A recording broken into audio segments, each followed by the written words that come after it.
le porte-parole de millions d'Afro-Américains victimes de la ségrégation raciale.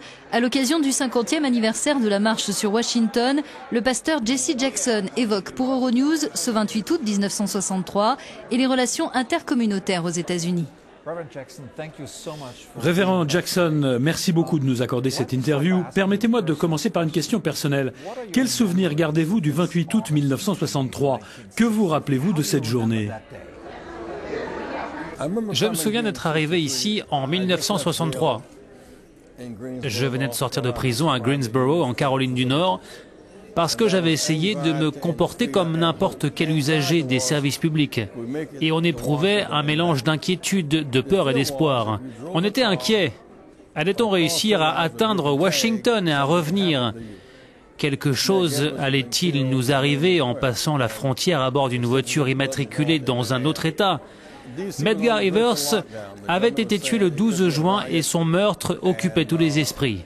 Washington DC était quasiment bouclé. Le gouvernement affirmait qu'une émeute pouvait éclater et à ce moment-là, le maire de la ville venait juste d'être nommé. Ils ont fermé tous les magasins d'alcool pour la première fois depuis la prohibition.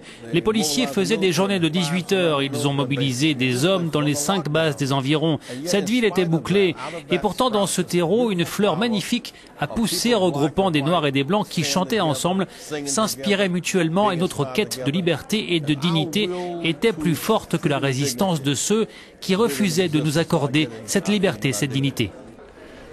50 ans après, qu'en est-il du rêve américain dont a parlé Martin Luther King? Ce rêve a sans cesse évolué. En 1964, il signifiait la fin de l'humiliation. Les soldats noirs étaient moins bien considérés que les prisonniers de guerre nazis. Le rêve, c'était de faire cesser les atteintes à la dignité. On ne pouvait pas faire étape dans un hôtel ou un motel, manger dans un restaurant. L'année suivante, le rêve, c'était qu'on légifère pour rendre tout cela illégal. Un an plus tard, c'était d'avoir le droit de vote. L'année d'après, c'était d'obtenir la fin des discriminations dans le logement. Le rêve, c'était un combat mené par des gens pauvres. C'était de mettre fin à la guerre du Vietnam. Aujourd'hui, nous sommes libres, mais pas égaux. La séparation sociale n'existe plus en théorie du point de vue du droit, mais les disparités se sont accrues. Comment voyez-vous les relations interraciales aux États-Unis aujourd'hui? Il y a cette polémique sur les lois visant à identifier les électeurs, notamment ceux issus des minorités. Le meurtre de Trayvon Martin et cette controverse sur les contrôles, les fouilles au corps et le profilage racial dans la ville de New York. Y a-t-il un risque que l'Amérique remonte dans le passé?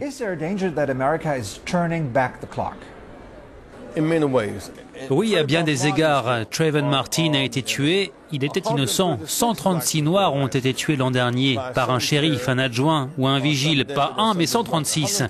Il y a 2,5 millions d'Américains en prison. Plus de 54% sont afro-américains. Le travail carcéral se développe. Les factures de téléphone dans les prisons coûtent 1,5 milliard de dollars par an.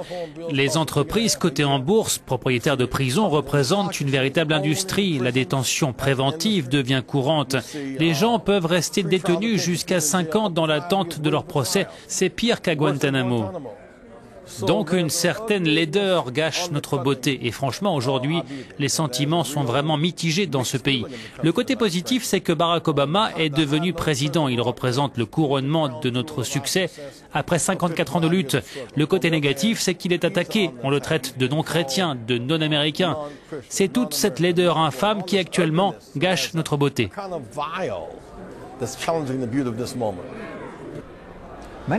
Beaucoup de gens disent que tout va bien en matière de relations interraciales parce qu'il y a un président noir à la Maison-Blanche. La victoire d'Obama a-t-elle été le signe d'une normalité politique ou simplement un accident historique? Eh bien, c'est une réussite historique, c'est certain, parce que les forces du bien se sont unies et ont pris le dessus. D'autres Américains se sont mis à penser que l'élection est d'abord une compétition et ont choisi celui qui avait le plus de compétences et saurait les mettre à profit.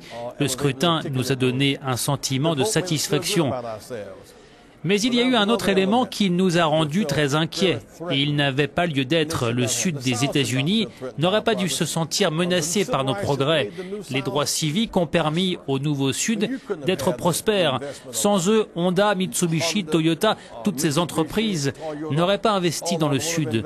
En sport, il n'y aurait pas eu d'équipe professionnelle, ni des Jeux olympiques sur place. Le nouveau sud a bénéficié d'une renaissance grâce aux lois en matière de droits civiques.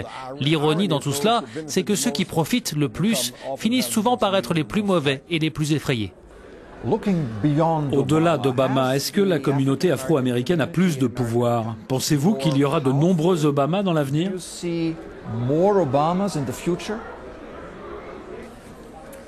On aura plus de femmes, plus de personnes de couleur qui oseront rêver de se porter candidat. Et il est possible qu'ils obtiennent de très bons résultats. Lorsque j'étais moi-même en lice en 1988, Barack était étudiant, il a assisté au débat et il m'a dit et s'est dit que l'on pouvait réussir. On ne sait jamais quand les graines que l'on a semées vont germer et aboutir à de jeunes pousses. Des femmes, des latinos et des noirs sont compétents. De nombreuses personnes sont compétentes pour devenir président des États-Unis. Et je pense qu'une grande partie de la population peut au moins rêver d'occuper ce poste. Il faut avoir un rêve pour pouvoir le réaliser. Dernière question, qu'est-ce qui vous préoccupe le plus aujourd'hui, qui vous empêche de dormir? Eh bien, je suis déconcerté par notre propension à faire la guerre, la concentration extrême des richesses dans les mains de quelques-uns, la disparition des classes moyennes en raison de nos déséquilibres commerciaux et de l'augmentation de la pauvreté. Dans notre pays, la pauvreté progresse dans des proportions très dangereuses. Il y a trop de haine, trop de pauvreté aujourd'hui. En réalité, chacun doit avoir un rêve, voire plus loin que sa situation présente, et changer ses priorités. Reverend Jackson, fascinating conversation. Thank you very much.